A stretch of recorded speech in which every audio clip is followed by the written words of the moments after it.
me një tarif simbolike financiare në mënyrë që do që ta çlirojmë kapitalin privat. Sot ka shumë familje, tarif simbolike, jo ngarkesë për shtetarët. Sot ka shumë familje të cilat kanë ble pronë, po të cilën nuk mund ta shfrytëzojnë për të siguruar financim që të investojnë në një aktivitet të tyre, apo ka edhe shumë çifte të reja, të cilat dëshirojnë ta blejnë një pronë, por të cilën nuk ja pranon banka si hipotekë, për shkak se nuk është kjo çështja e legalizimeve është njëra prej problematikave që në kushte normale nuk është që po flitet shumë. Kam përshtypje që po kalkulohet edhe këto politikisht, për arsye se është niveli i lartë, edhe keqpërdorim dhe gjithë proceset që kanë ndodhur me çështjen e legalizimit, edhe ngjashme që janë bllokuar edhe bizneset.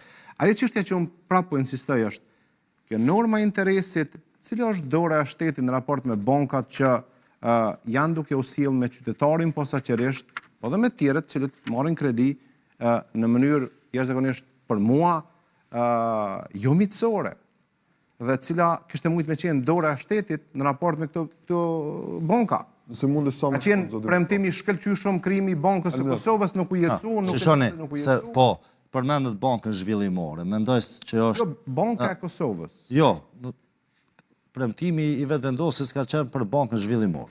Ata në vetëvendosin vetëm japë përgjigjen për shkak se... Jo, për bankën Kosovës nuk di që ka pas e premtim. Ka qenë për bankën zhvillimore, që është një premtim fiktiv, për shkak se kemi pa një qeveri që ka ardhur pushtet me këtë premtim, ka shpenzuar 6 vite mandat dhe nuk e ka përmend fare dhe tash është kthyer në fushat.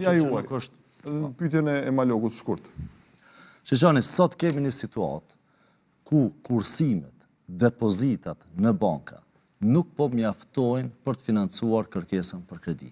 Dhe rrjedhimisht kemi një rritje të normës së interesit në depozita, për shkak se bankat janë në garë të ashpër se kush po i merr depozitat e qytetarëve.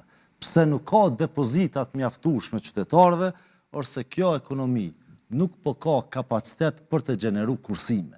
Familjet kosovare sot nuk kanë kapacitet me kursy, për shkak se paga po i shkon në blerjen e produkteve bazike. Pa kursime nuk ka depozitat mjaftueshme.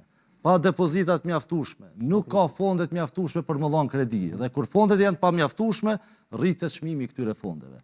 Shteti duhet së pari të krijojë një ambient të favorshëm, edhe për rritjen e konkurrencës në sektorin bankar. Ne kemi harruar kur ka ndonjë bankë e re me u hap në Kosovë. Dhe kjo lidhet edhe me ambientin e të bërit biznes në Kosovë.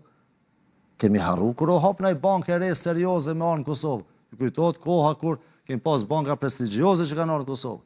Pa konkurrencë nuk ka efikasitet. Pa efikasitet nuk ka ulje çmimeve. Konkurrenca është një dhe tjetra është ne duhet të fuqizojmë kapacitetin e ekonomisë me gjeneru kursime në mënyrë që me pas mjetet bollshme edhe fundit, për shkak se 4 minuta. Se me tonë zotëri Mustafa, më do kështë kërse. Dy Mustafa. Drejtona vetë. Dy Mustafa. Edhe ti jeni herë zotëri.